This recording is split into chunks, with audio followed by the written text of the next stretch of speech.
Shalom rekan-rekan Jemaat GPIB Ora et Labora Serpong yang terkasih.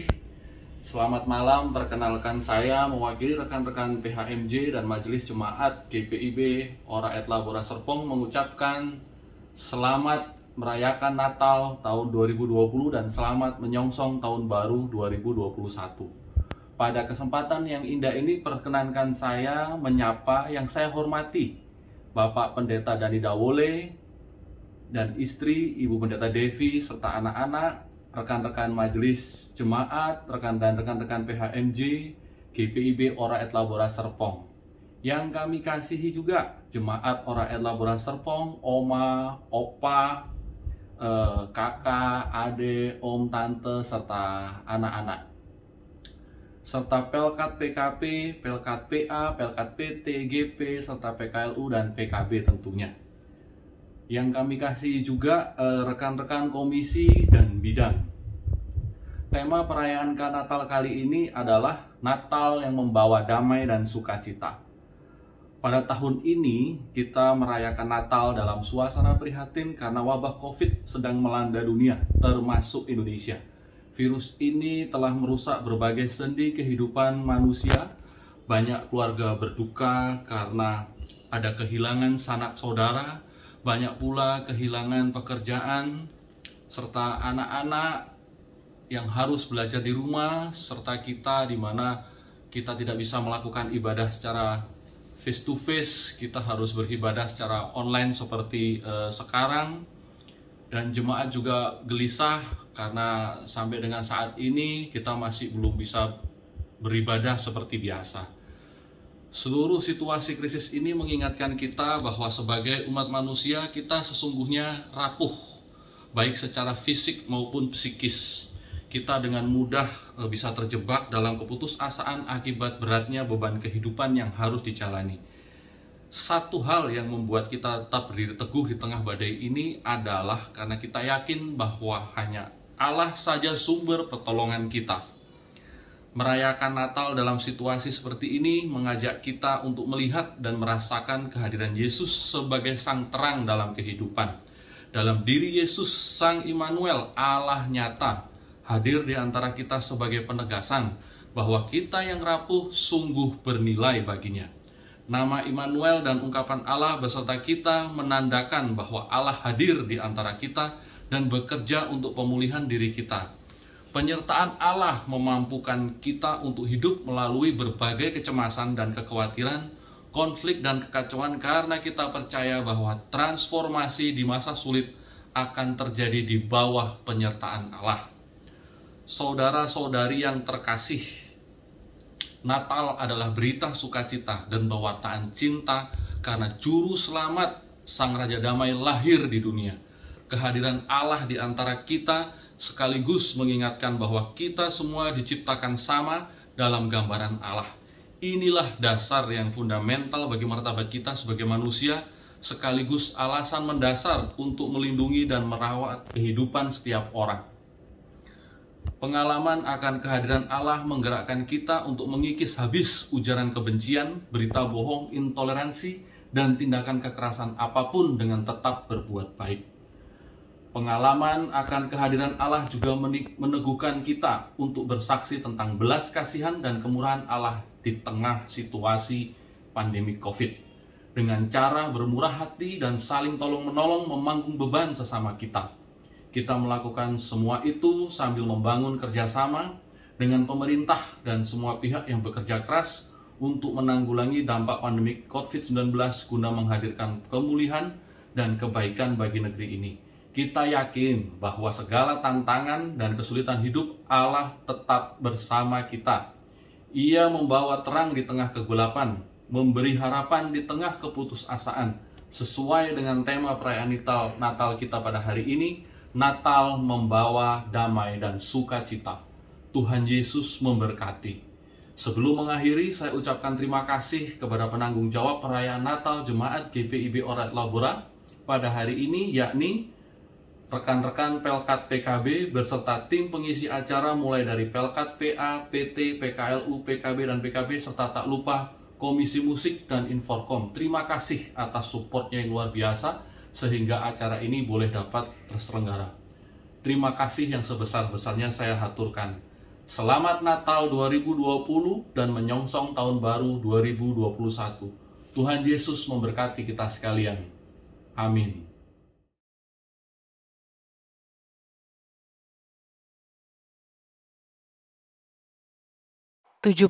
November 2010, tepat jam 5 subuh. Untuk terakhir kalinya aku melihat ayahku bernafas. Tidak ada lain yang terucap dari mulutku, hanya satu bisikan.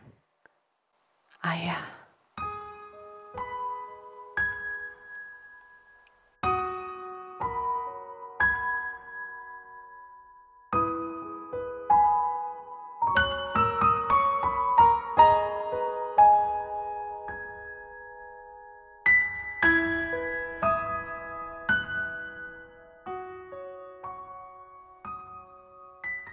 Sangklana, nama yang diberikan orang tuaku.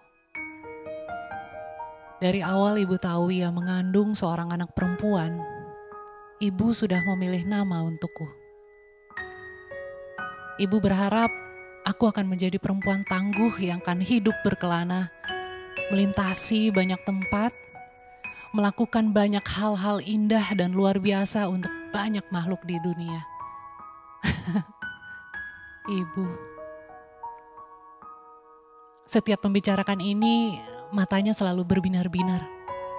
Seakan-akan ibu tahu persis bahwa yang diharapkannya bukan hanya angan-angan. Setidaknya itulah cerita yang aku dengar dari ayah. Aku hanya mengenal ibuku lewat sebuah foto di kamarku. Foto dengan bingkai berwarna merah marun yang dilapisi kain bermotif batik.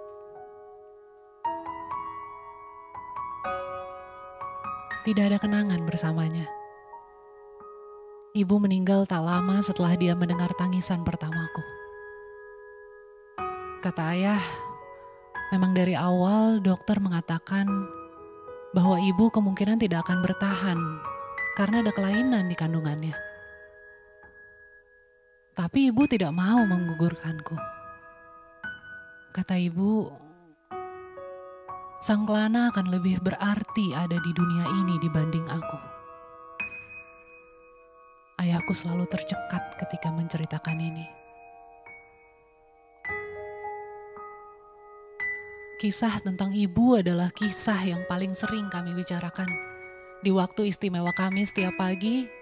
Ketika aku duduk bersama ayahku menikmati udara dingin pagi, bersama singkong rebus kesukaan ayah, dan juga teh manis berwarna hitam pekat.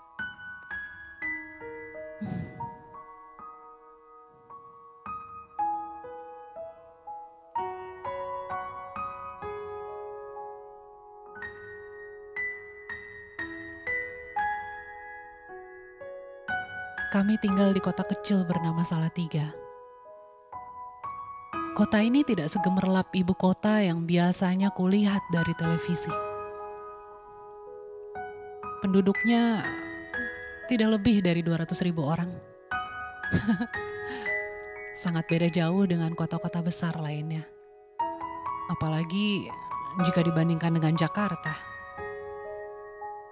Di sini pun tidak ada bangunan-bangunan megah atau mal-mal besar. Tapi satu hal yang kusuka dari kota ini, alam indah dan udaranya yang begitu sejuk. Sama seperti pagi ini, begitu sejuk. Aku duduk di sini, sendiri. Ditemani teh di gelas ayah. Kubayangkan langit di luar sana. Ibu, ayah, tersenyumkah kalian di sana?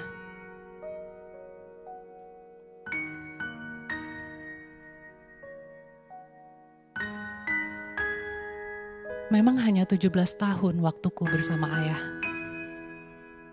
Tapi tidak terhitung pelajaran yang kudapat dari ayahku. juga dari cerita ayahku tentang ibu. Banyak hal, terlalu banyak. Tentang mereka yang tidak pernah khawatir akan hidup mereka sedikit pun. Karena mereka tahu, mereka punya Tuhan yang setia dan tidak akan pernah meninggalkan mereka. Dan apapun yang terjadi dalam hidup mereka, itu adalah atas campur tangan Tuhan. Dan hanya karena iman seperti ini, ayahku melepaskan ibu dengan senyuman. Hal yang belum bisa kulakukan ketika melepas ayah. Banyak hal akan terjadi di hadapanku, aku tahu. Dan untuk segala sesuatu di bawah langit ada waktunya. Ada waktu untuk merombak, ada waktu untuk menyembuhkan, ada waktu untuk menangis, ada waktu untuk meratap. Ada waktu untuk bahagia dan menari, dan ada waktu untuk damai. Tuhan, ini aku, Sang Klana, menghadap kepadamu, bernafas hanya untuk menyembah-Mu.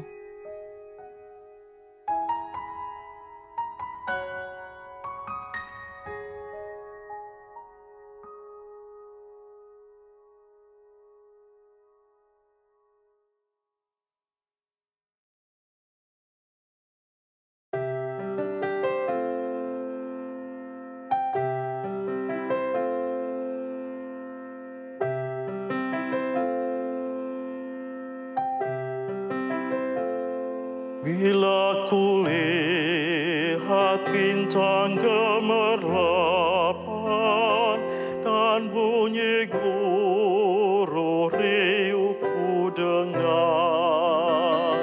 ya Tuhanku, tak putus aku heran melihat ciptaanmu yang besar. Maka jiwaku pun memuji-Mu, sungguh besar Kau Allahku. Maka jiwaku pun memuji-Mu, sungguh besar Kau Allahku.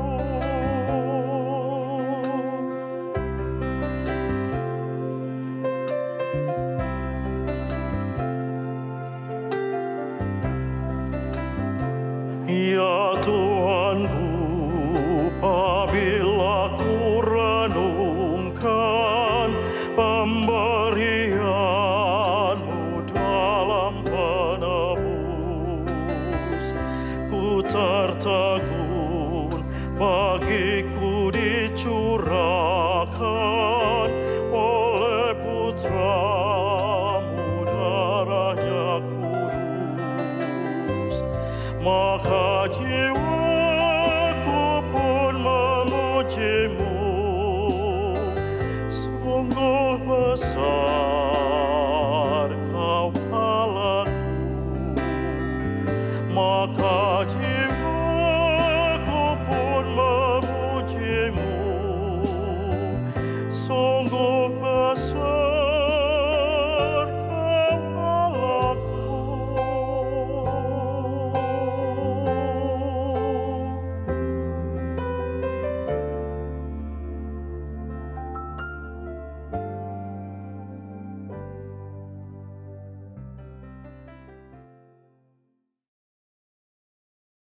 Sang Klana, aku mendengar namaku dipanggil oleh Bunda.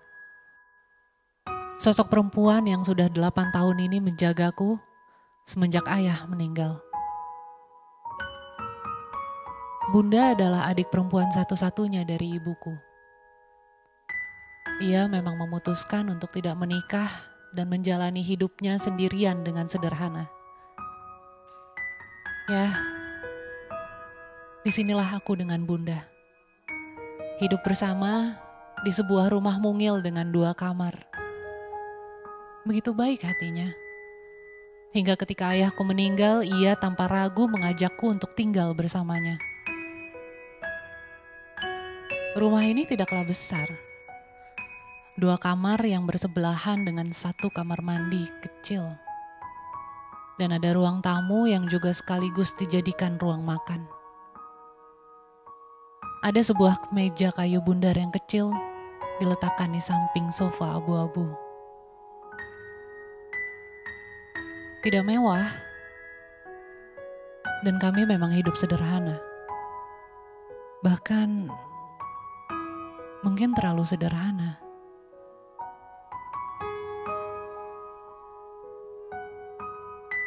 Setelah lulus SMA, aku tidak dapat melanjutkan pendidikanku. Karena memang ayah nyaris tidak meninggalkan apa-apa ketika meninggal. Dan Bunda mendapatkan penghasilan dari bisnis menjahitnya yang sudah ia jalani bertahun-tahun. Hanya itu saja. Semenjak tinggal di sini, aku yang membantu Bunda untuk mengantarkan hasil-hasil jahitan pesanannya ke rumah orang-orang yang menggunakan jasanya.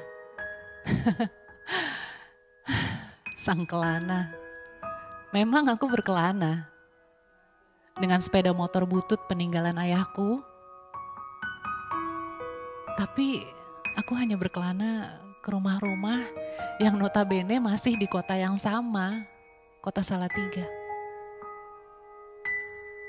Terlalu ironi kalau dipikirkan. Sang kelana yang hanya berkelana dari rumah ke rumah di kota kecil ini. Sang kelana yang sepertinya tidak akan terlalu berarti di dunia ini.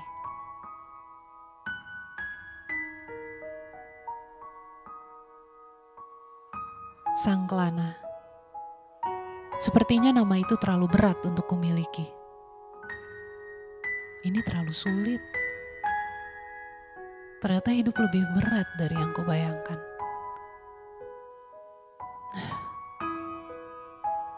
Maaf Ibu. Aku tidak bisa menjadi anak yang kau harapkan. Kadang aku berpikir untuk menyerah. Banyak duka dan susah yang datang. Seakan-akan mereka berlomba untuk menghampiriku. Aku lelah untuk melawan. Aku terlalu lelah, bahkan hanya untuk meminta pertolongan. Aku di sini seperti terseret ombak jauh ke dalam. Aku tidak dapat menjadi sang kelana harapan orang tuaku. Ayah, Ibu, apakah aku boleh menyerah? Untuk kali ini saja.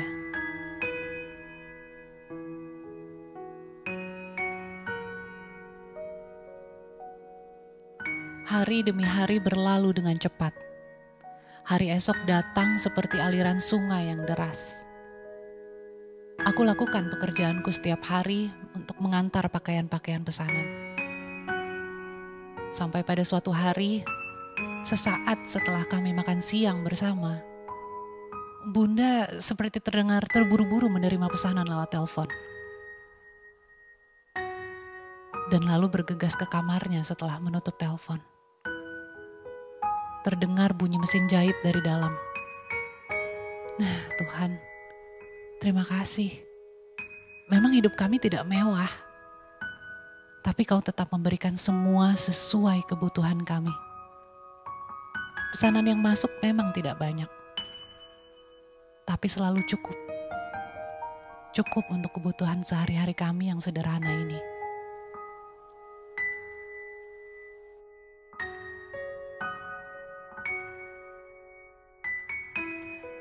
Keesokan paginya, baru saja aku mendengar jam dinding berdentang 5 kali untuk menandakan sudah jam 5 subuh.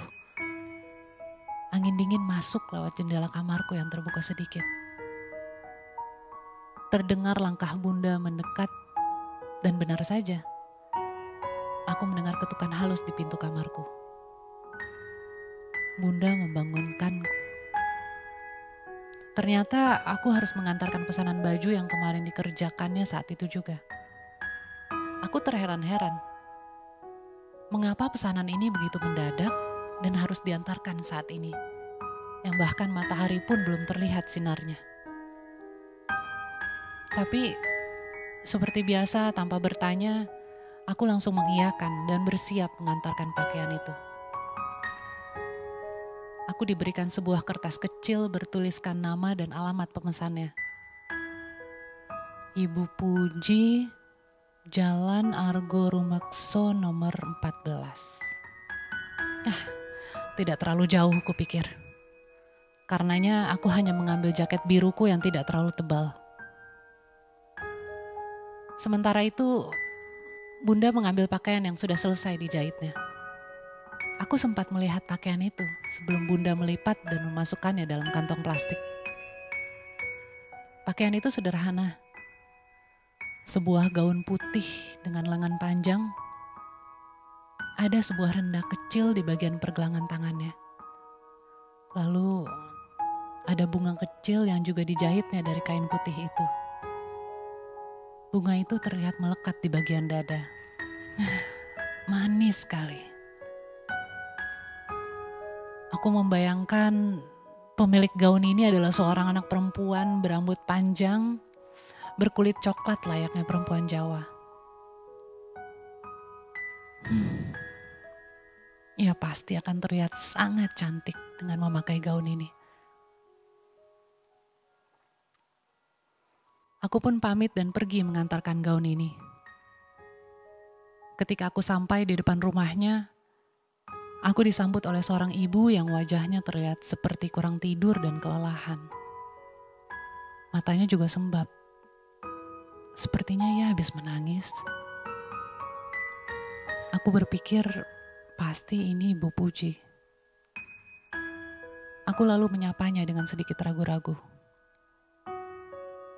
Dan ketika aku memberikan kantong berisi gaun itu, ia sempat terpaku beberapa saat sebelum mengambilnya dari tanganku. Dibukanya kantong itu dan dikeluarkanlah gaun putih itu. Seketika air matanya jatuh. Sandra. Suaranya terdengar lirih dan hampir seperti tidak terucap. Dan ia pun memeluk gaun putih itu. Aku yang tidak tahu apa-apa, tanpa ragu aku pun langsung mendekatinya dan memegang tangannya. Nafasku pun ikut tercekat menahan tangis. Seakan-akan aku merasakan kesedihannya. Dan entah kenapa, aku seperti ingin mengambil kesedihannya dan membiarkan diriku saja yang merasakan. Melihat mataku yang juga sudah berkaca-kaca, Ibu Puji menatapku dalam dan menarik nafas panjang. Seakan-akan banyak cerita di balik nama Sandra yang ia sebutkan tadi. Dan ingin dicurahkannya padaku.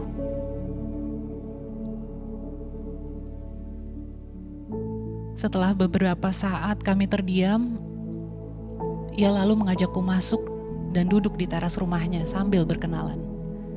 Dan ia bertanya siapa namaku. Dan dengan singkat aku menceritakan tentang diriku yang yatim piatu dan sedang menumpang hidup dengan Bunda. Kami duduk bersama, berhadapan. Dengan sambil memegang erat gaun putih itu, ia pun mulai menceritakan tentang anaknya yang bernama Sandra. Ternyata Sandra adalah anak perempuan satu-satunya yang umurnya 25 tahun, sama denganku. Bahkan katanya perawakannya pun mirip denganku. Saat ini Sandra sedang terbaring di rumah sakit. Keadaannya sudah kritis, karena fungsi kedua ginjalnya sudah tidak maksimal. Saat ini bahkan hanya satu yang masih berfungsi. Dan menurut dokter yang menanganinya, sudah tinggal 20% lagi. Hidup Sandra bisa berakhir kapanpun dalam waktu dekat ini. Dan gaun putih yang dipeluknya sedari tadi adalah gaun yang dipesan sendiri oleh Sandra. Katanya ia ingin menghadap Tuhan dengan gaun putih itu. Bunga putih kecil seperti mawar yang ada di gaun itu pun katanya adalah permintaan Sandra. Sandra sangat menyukai mawar putih. Tidak heran begitu indahnya pohon-pohon mawar yang tertanam di teras rumah ini. Ada beberapa yang baru saja berbunga. Begitu cantik. Aku terpaku melihat salah satu bunga di pot putih yang ada di pinggir lampu taman, menghadap persis di depanku. Sangat cantik. Aku membayangkan Sandra sedang duduk di tempat yang kududuki ini, tersenyum manis menatap bunga mawar kesukaannya. Bunga mawar yang diberikan kehidupan dari Tuhan. Banyak hal yang diceritakan oleh Ibu Puji. Aku mendengarnya dengan seksama. Sampai-sampai aku merasa seperti sudah mengenal Sandra sangat dalam. Dan tibalah saat aku pamit pulang, terlihat senyum tipis dari bibir Ibu Puji.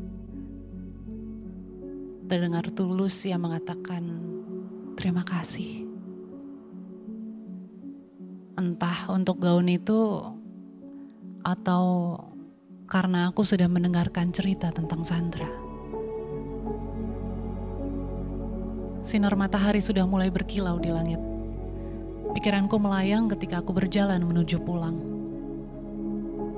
Betapa hancurnya hati Ibu Puji yang akan melepas kepergian anaknya sebentar lagi. Ia sempat bercerita bahwa keluarganya sudah berusaha selama 1 tahun belakangan ini untuk mencoba cari pendonor. Tapi selain memang sulit untuk mendapatkan ginjal yang cocok untuk Sandra, memang hal itu tidak mudah. Di perjalanan menuju pulang, aku melewati rumah sakit, tempat di mana Sandra dirawat. Hatiku tergelitik untuk berhenti di depan rumah sakit itu. Tanpa sadar aku mulai berdoa. Aku meminta Tuhan untuk memberikan pertolongan untuk mereka. Dan untuk Sandra. Aku memandang gedung putih besar itu. Membayangkan ada seorang gadis seumurku sedang terbaring sekarat di sana. Dengan siap ia berserah penuh dan menunggu kapan Tuhan akan memanggilnya.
Tuhan tak pernah janji langit selalu biru, tetapi Dia berjanji selalu menyertai.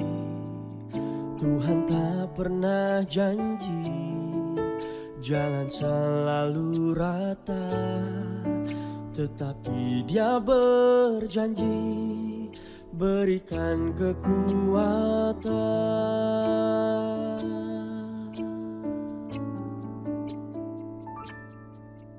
Jangan pernah menyerah, jangan berputus asa.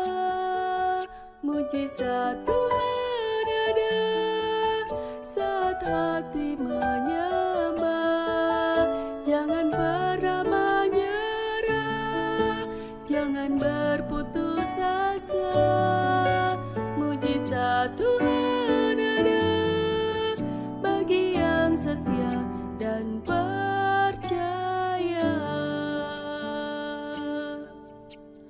Oh, Tuhan tak pernah janji langit selalu biru, tetapi Dia berjanji selalu menyertai. Tuhan tak pernah janji jalan selalu rata, tetapi Dia berjanji berikan kekuatan.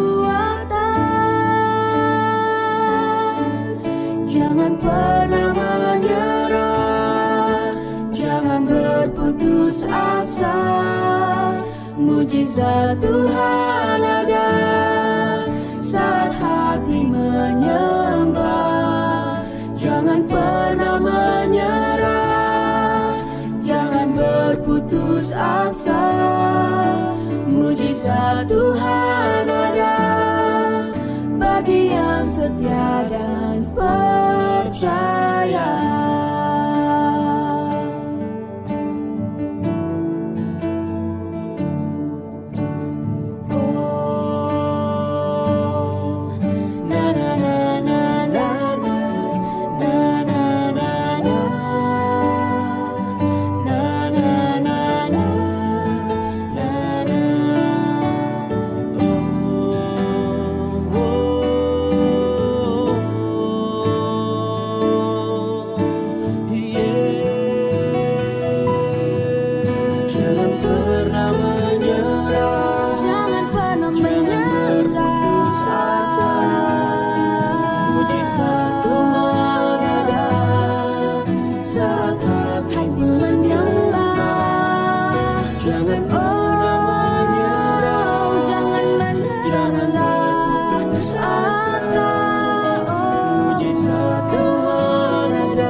Puji Tuhan, saat ini kita boleh kembali berjumpa dalam sukacita syukur perayaan Natal GPIB Jemaat Ora et Labora Serpong.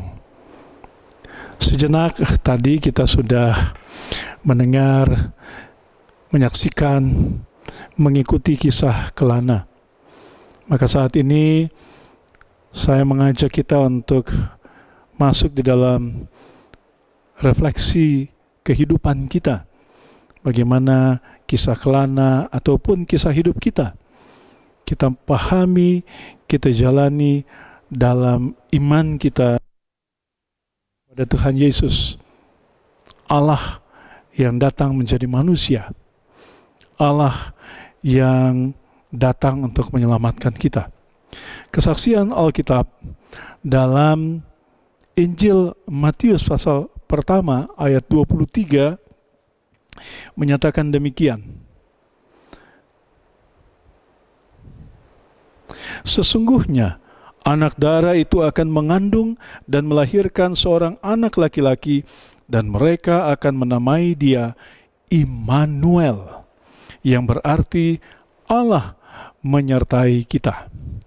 Mereka akan menyebut namanya Immanuel, Nama itu merupakan gelar yang diberikan kepada Mesias yang diurapi oleh Allah, sehingga padanya ada wibawa, ada kuasa Allah yang membebaskan dan menyelamatkan. Injil Matius menegaskan kembali apa yang dinubuatkan oleh Nabi Yesaya 700 tahun sebelum peristiwa Natal terjadi.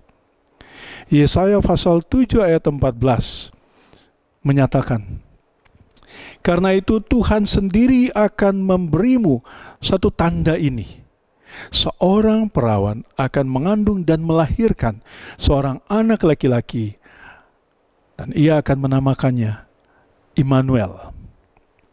Dengan demikian, saudaraku, makna hakiki, esensi dari peristiwa Natal adalah kedatangan Sang Juru Selamat, Yesus Kristus. Oleh kedatangan Yesus Kristus, Allah menyatakan bahwa Ia tinggal, Ia berdiam bersama manusia, Ia hadir di antara ciptaannya, Ia hadir di tengah-tengah kita. Allah yang kekal kudus, yang tidak terjangkau oleh indera, yang tidak terhampiri oleh akal, menghadirkan dirinya dalam kekinian, sehingga kita yang fana ini, yang di dalam ruang dan waktu ini, tetap dimungkinkan untuk mengalami kehadiran Juru Selamat. Jemaat yang Tuhan Yesus kasihi, namun pada kenyataannya, saat kita meniti lintasan kehidupan kita dengan segala halang rintang yang menghadang kita, mari kita renungkan, apakah kita juga memahami Allah dalam batasan kisah Alkitab tentang kuasa kasih-Nya di masa lampau? Atau sebaliknya, Allah hanya ada dalam utopia tentang kondisi ideal yang jauh di depan dan mengawang-awang. Hari ini lewat kisah Kelana, kita digugah untuk menyadari bahwa tiap titik lintasan hidup kita dalam jalan yang berat, kita tetap mengalami kehadiran Tuhan. Sama seperti Kelana pun dalam kembara hidupnya, pada titik-titik tertentu menyadari bahwa Tuhan hadir baginya. Yang pertama, ada satu titik di mana dia menyadari bahwa dirinya berharga. Hal ini terjadi dalam sebuah peristiwa kelahiran. Tentu semua orang berharap kebahagiaan sempurna terjadi dan dialami pada saat peristiwa kelahiran anak kekasih, cucu kekasih. Tetapi tidak dengan Kelana. Sang ibu justru menghembuskan nafas terakhir saat Kelana menghembuskan nafas pertamanya.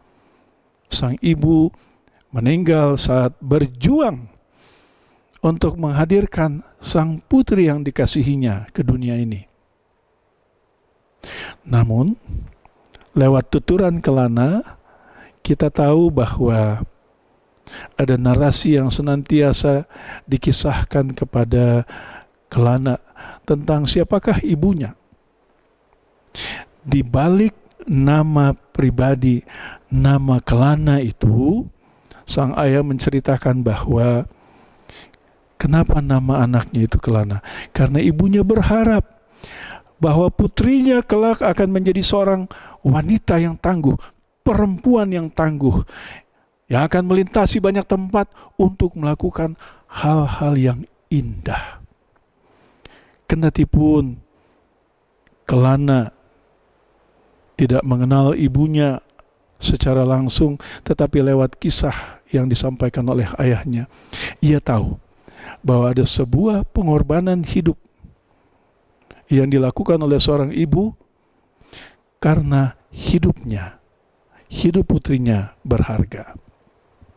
Sebuah pengorbanan yang dilakukan oleh Yesus Kristus, Tuhan dan Juru Selamat kita, mau menunjukkan bahwa hidup saya dan saudara juga sangat berharga di matanya. Yang kedua, lewat kisah Kelana, kita juga boleh merasakan Tuhan hadir ketika kita boleh mengenali kehadirannya dan senantiasa bersyukur. Tiada terkira rasa syukur kita, bagaimana kita mengenang orang tua kita, papa mama mengasuh, melindungi, menyayangi kita, mengayomi kita, sampai kita menjadi besar, bahkan mandiri. Semua menjadi tanda berkat Tuhan. Semua menjadi bukti bahwa Tuhan hadir. Tapi bagaimana dengan orang yang tidak mengalami hal tersebut? Misalnya tentang Kelana yang dikisahkan tadi. Kelana kembali mengingat akan masa-masa sulitnya. Bahkan menjadi sebuah peristiwa yang luar biasa besar. Ketika pada usia 17 tahun menginjak dewasa, ia kembali kehilangan orang yang sangat dicintainya, ayahnya. Tapi jejak-jejak pengalaman hidup, kebersamaan hidup dengan ayahnya menghantar Kelana memahami Tuhan hadir. Karena lewat penuturan Kelana tadi, kita tahu bahwa menurut Kelana, orang tuanya, ayah dan ibunya adalah orang-orang yang sungguh yakin bahwa Tuhan itu setia, bahwa Tuhan tidak pernah meninggalkan umatnya. Kelana bertanya, bagaimana mungkin sang ayah bisa tetap tersenyum pada saat harus melepas kepergian istrinya yang dikasihi. Dan Kelana merasa, saya tidak mampu untuk melepaskan kepergian ayah yang dikasihi dengan tersenyum seperti ayahnya yang tersenyum pasrah dengan satu keyakinan, Tuhan itu setia dan tidak pernah meninggalkan. Dan sesungguhnya di titik lintasan kehidupan itulah Kelana juga merasakan bahwa Tuhan hadir melalui bibinya, tantenya. Bapak Ibu, saudara-saudari yang Tuhan Yesus kasihi, adalah sesuatu yang lazim ketika orang mengukur bahwa dia diberkati, Tuhan hadir dalam hidupnya, ketika ia sehat, senang, sukses, sejahtera, makmur. Ya. Tidak jarang semua itu dijadikan standar mengukur penyertaan dan berkat Tuhan. Tetapi pengalaman hidup Kelana tidaklah demikian. Ia meneruskan kehidupan bersama dengan seorang tantenya yang hanya mengandalkan pesanan jahitan pakaian. Tetapi ia juga sampai pada satu pemahaman dan keyakinan untuk tetap bersyukur bahwa sesuai dengan apa yang dia tuturkan dalam kisah tadi, sekalipun pesanan jahitan itu tidak banyak, tetapi cukup untuk kebutuhan sehari-hari dari hidup yang sederhana ini. Bapak Ibu yang Tuhan Yesus kasihi, kisah selanjutnya dari kisah Kelana ini dengan apa yang sudah dilakukannya. Ia bertanya, apa makna hidupnya? Toh saya tidak pernah berhasil untuk mewujudkan apa yang sudah diharapkan, ditanamkan dalam asa seorang ibu terhadap anak perempuannya. Berkelana melakukan hal-hal yang indah. Nah, bagaimana caranya hidup kita berarti? Sebagaimana firman Tuhan tentang Immanuel, Allah beserta kita. Ya. Kisah Kelana selanjutnya di dalam perenungan diri Kelana untuk hidupnya akan mengajak kita untuk menjawab pertanyaan-pertanyaan reflektif dalam kehidupan kita sendiri. Bagaimana kisah Kelana akan mengajak kita menjawab pertanyaan tentang pengharapan dan iman. Bagaimana kita menjadi bagian dari karya kasih Allah, menghadirkan tanda-tanda kehadiran Allah yang membawa damai sejahtera. Mari kita ikuti kisah Kelana dalam perenungan makna hidup yang juga berkaitan dengan bagaimana dia menyadari Tuhan hadir dalam hidupnya dan Tuhan menghadirkan diri melalui hidup Kelana bagi sesama.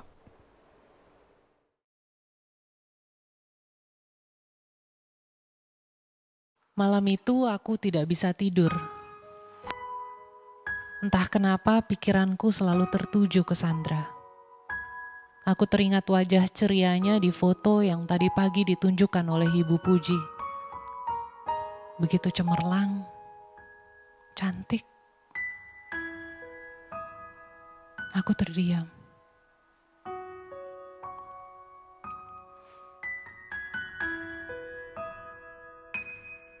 Tiba-tiba jantungku berdebar kencang. Aku lalu berpikir dengan sangat cepat, seakan-akan ada jutaan pikiran yang ada di dalam diriku. Dan aku tahu, tiba-tiba aku tahu apa yang harus aku lakukan, apa yang ingin aku lakukan. Seakan-akan ada sesuatu yang menggerakkan hati dan pikiranku. Tuhan, iya, aku mau. Aku mau. Tidak sabar aku menunggu keesokan hari. Dan sampailah pagi-pagi jam 9 setelah sarapan aku langsung menuju rumah sakit tempat Sandra dirawat. Memang tidak pernah sia-sia segala sesuatu yang terjadi dalam kehendak Tuhan. Cukup banyak aku tahu tentang Sandra dan penyakitnya, sampai nama dokter yang merawatnya. Obrolan 3 jam yang awalnya kuanggap diriku hanya sebagai pendengar Ibu Puji, ternyata menjadi suatu pijakan untuk tujuan besarku. Aku mulai dari awal mencari informasi tentang bagaimana prosedur untuk mendonorkan ginjalku. Ya, aku mau mendonorkan ginjalku untuk Sandra. Dan ternyata tidak semudah itu. Banyak surat dan formulir yang harus kuisi. Ada beberapa tahap observasi dan pemeriksaan yang harus kulewati. Tapi semuanya aku jalani satu persatu. Dengan harapan aku tidak terlambat untuk menolong Sandra. Mungkin ini seperti tindakan gila yang diambil oleh seorang anak yatim piatu yang sepertinya tidak ada masa depan untuknya. Tapi aku menjalani ini dengan sadar. Dan aku merasa sepertinya ini adalah hal yang sangat benar untuk dilakukan.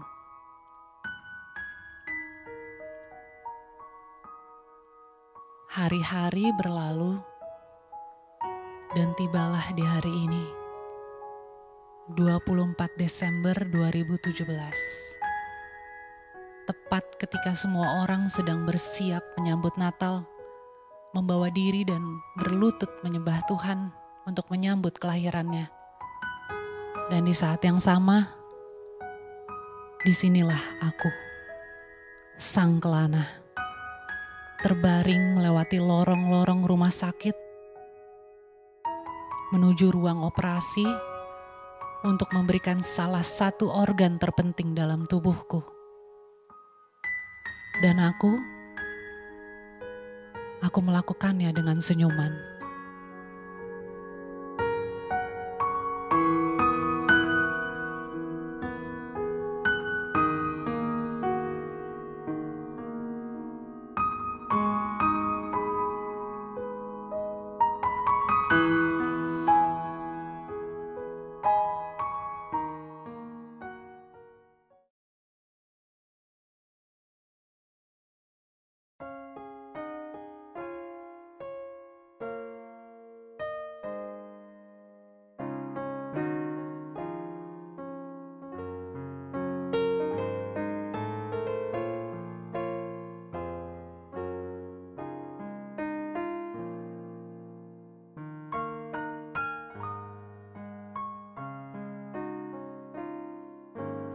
Di setiap janjiku dan setiap doaku, juga langkah imanku.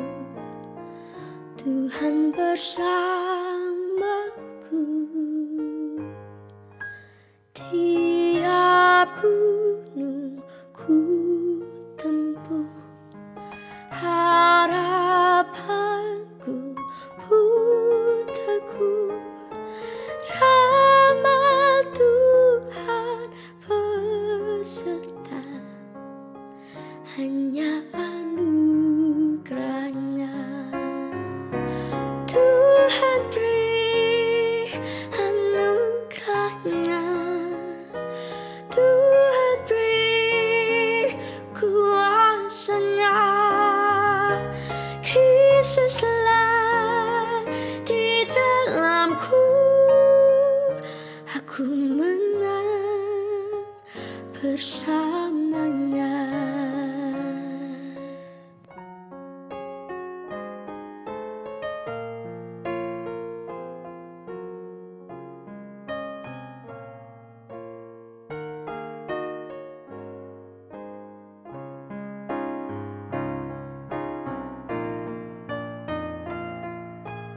Tiap jiwaku rengkuh, tiap hatiku sentuh, ku bagikan damainya karena anugerahnya.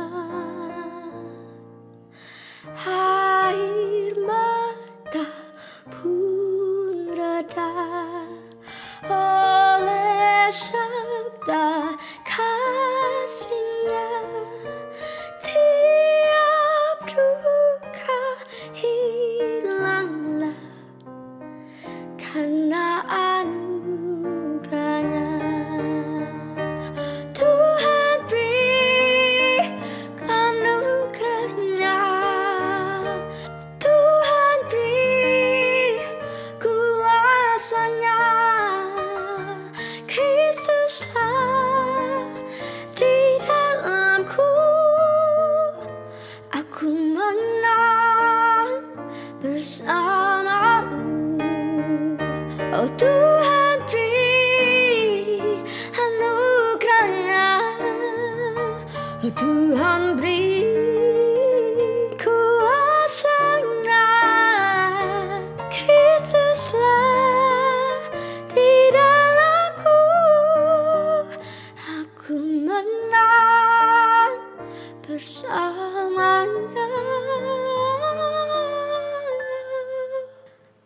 Aku menang bersamanya.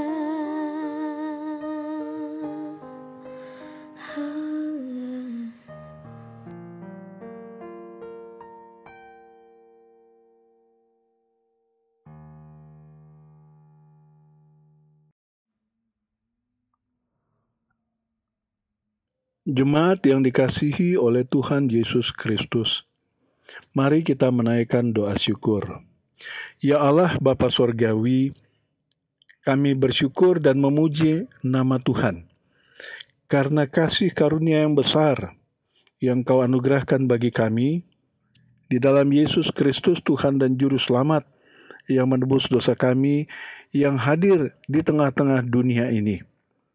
Kami bersyukur meskipun kami tidak dapat beribadah di gedung gereja bersama-sama, kami boleh tetap beribadah di rumah kami masing-masing atau dimanapun kami berada, sehingga kami boleh dapat menghayati akan kasih Tuhan bersama-sama dengan orang-orang yang kami kasihi di rumah kami masing-masing, dimanapun kami berada. Kami bersyukur Tuhan, sepanjang 9 bulan ini kami boleh dimampukan beradaptasi dengan situasi dan keadaan yang terjadi akibat pandemi COVID-19. Kami boleh dimampukan berusaha ataupun bekerja dari rumah ataupun kami yang boleh tetap bekerja di tempat kami bekerja masing-masing.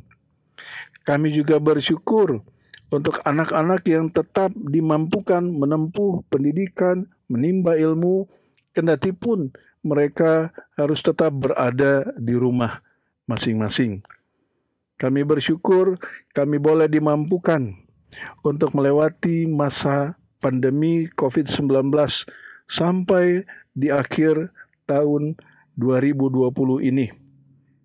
Tuhan, tolong kami dengan kekuatan dan pengharapan di dalam Roh Kudus untuk tetap memiliki semangat dan hikmat dari Tuhan menghadapi segala tantangan, hambatan, bahkan rintangan yang akan kami hadapi di tahun-tahun mendatang, sehingga kami dimampukan untuk tetap hidup berpengharapan, merasakan damai sejahtera dan sukacita dari Tuhan.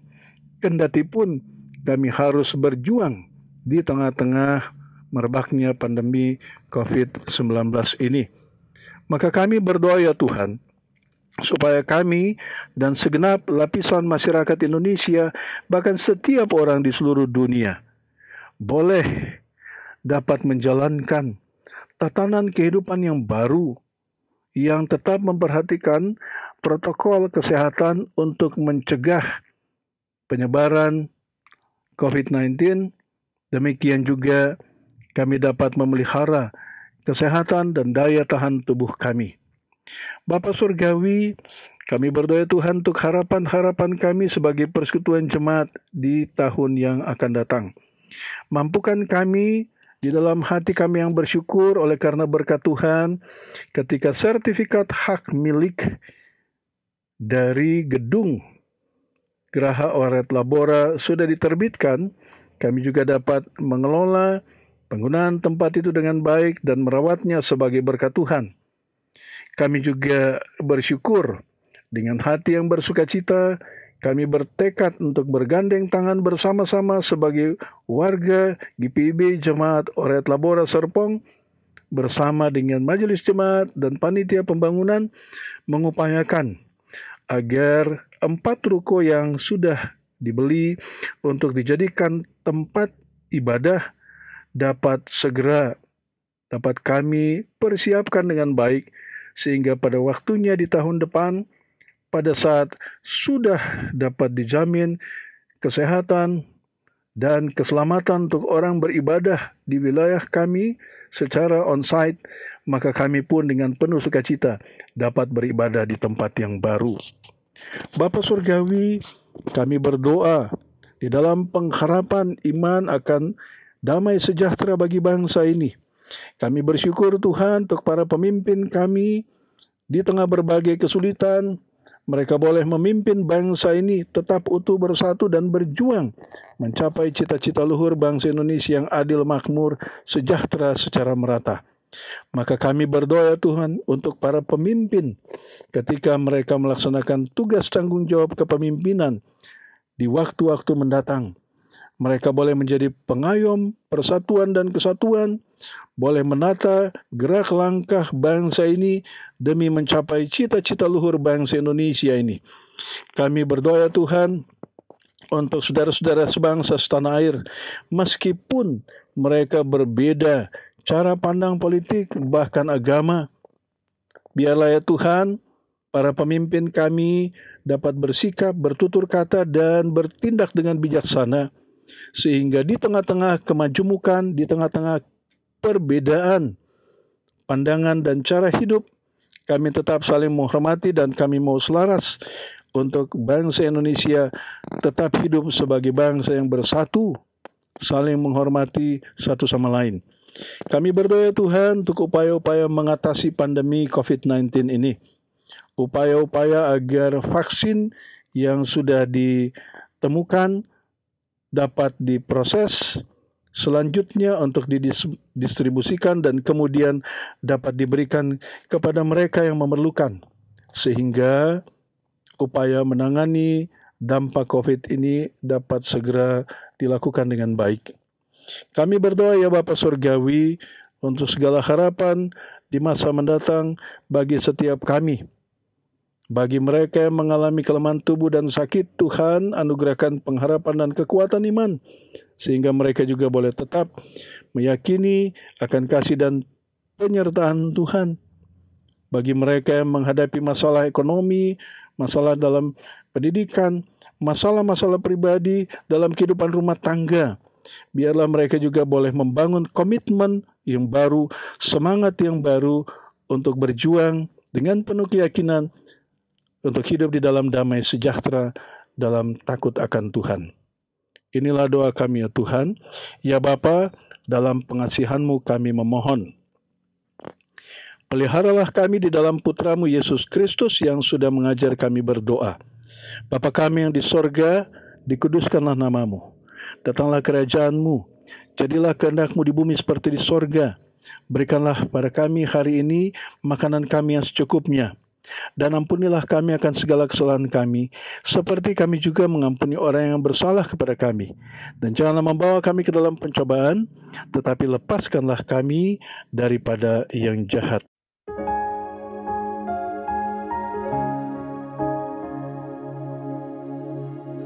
Karena Engkaulah yang empunya kerajaan dan kuasa dan kemuliaan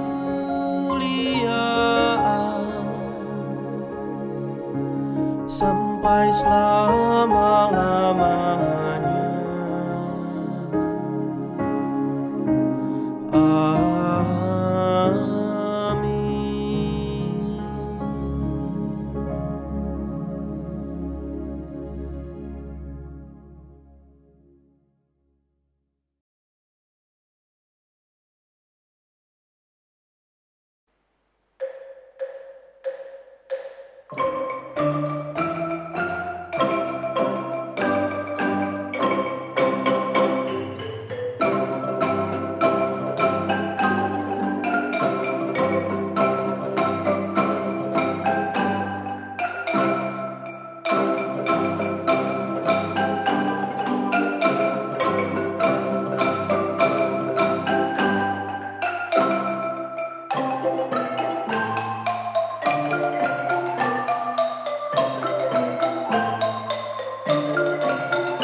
All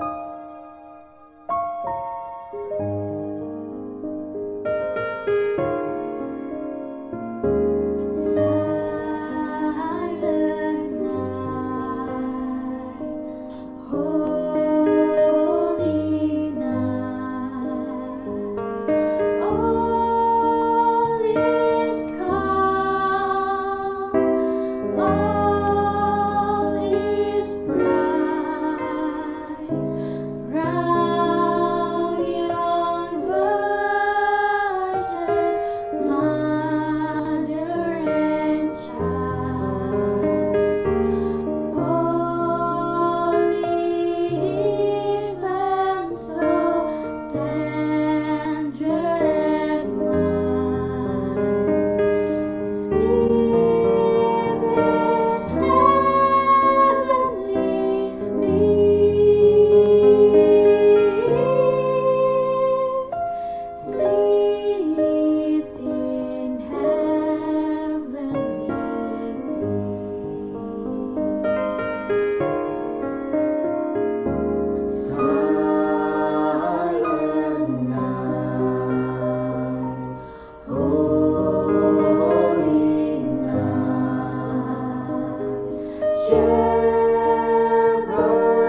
we are each given a gift.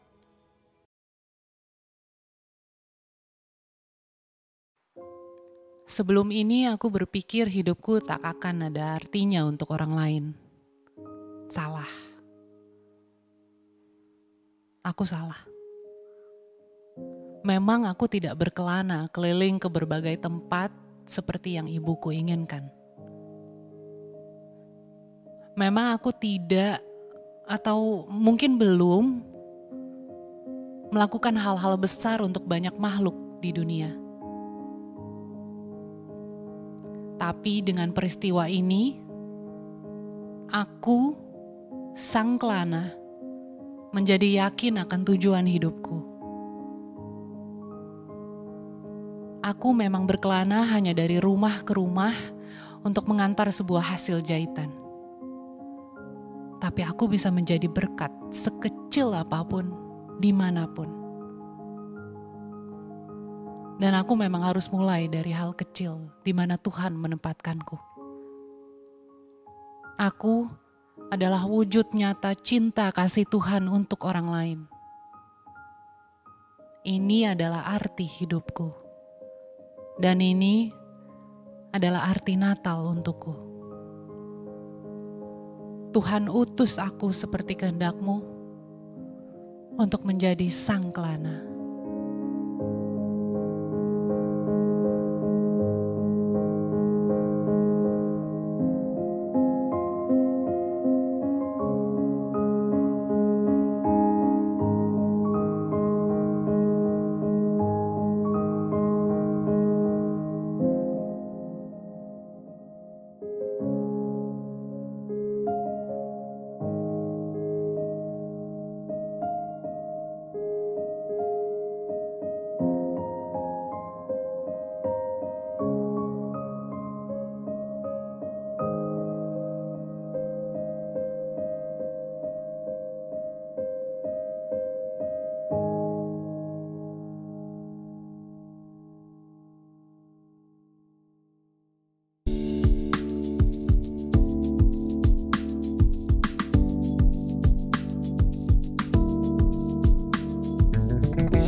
Hark the herald angels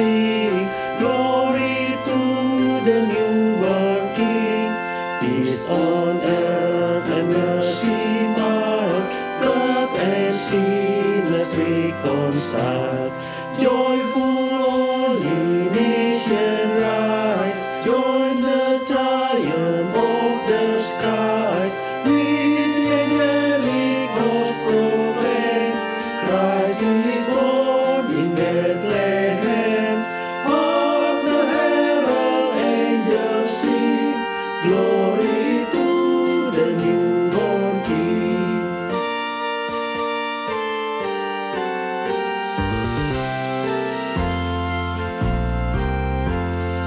Kita sorga bergema, lahir Raja mulia, damai dan sejahtera turun dalam dunia.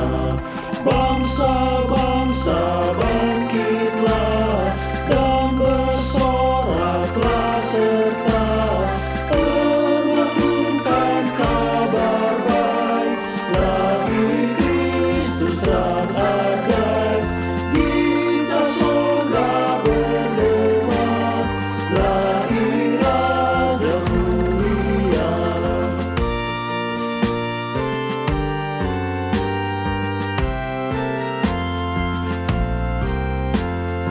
Yang di sorga disembah, Kristus Raja yang bakal lahir dalam dunia, dan Maria bundanya.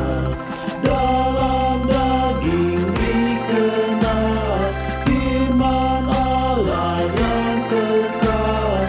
Dalam anak yang kecil, nyatalah Immanuel. Kita sorga bergema, lahir Raja mulia.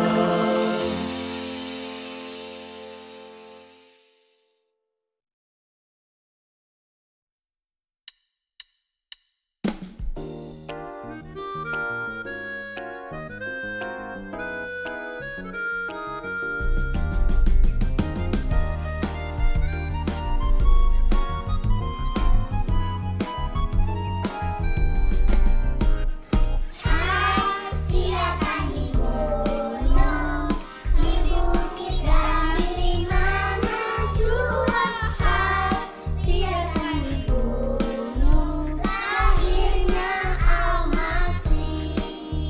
Di waktu kau gembala menjaga dombanya, terpancar dari langit cahaya mulia. Hai siaran di gunung, di bukit dan di mana jua. Hai siaran di gunung, lahirnya Al-Masih. Go tell it on the mountain, over the hills and everywhere. Go tell it on the mountain, oh Jesus Christ is born. When I was a sick girl, I saw both night and day. I asked the Lord to help me, and He showed me the way. Go tell it on the mountain, over the hills and everywhere. Go tell it on the mountain, our Jesus Christ is born. Our Jesus Christ is born.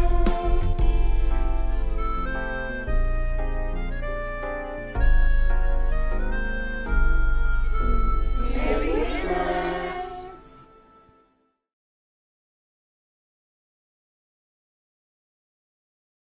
Saudaraku yang dikasihi oleh Tuhan Yesus, lewat perenungan diri Kelana tentang apa yang dialami dan apa yang sudah dilakukan, maka Kelana juga mendorong kepada kita Bagaimana kita memahami bahwa bukan hanya kita menantikan Tuhan hadir dan memberikan berkat kita, tetapi sesungguhnya lewat setiap titik lintasan kehidupan kita, sesungguhnya kita sudah dilayakkan juga menjadi wujud kehadiran Tuhan yang membawa damai sejahtera bagi orang lain. Roh Kudus menuntun kita menghayati firman Tuhan. Roh Kudus menuntun kita juga bersyukur atas karya kasih Tuhan di tengah-tengah kehidupan kita.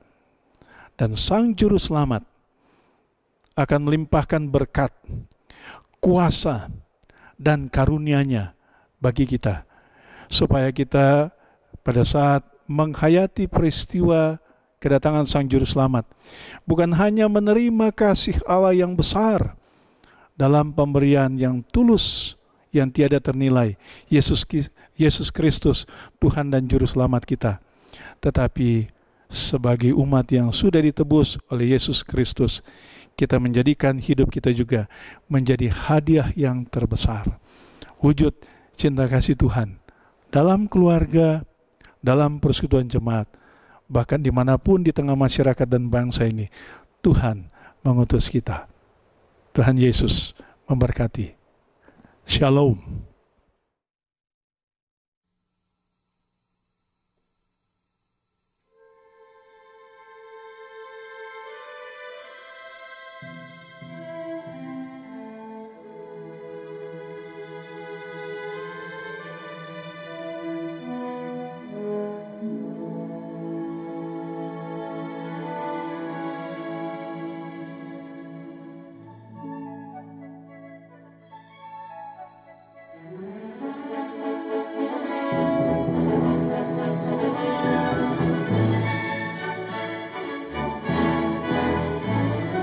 Joy to the world, the Lord is come. Let earth receive forgive.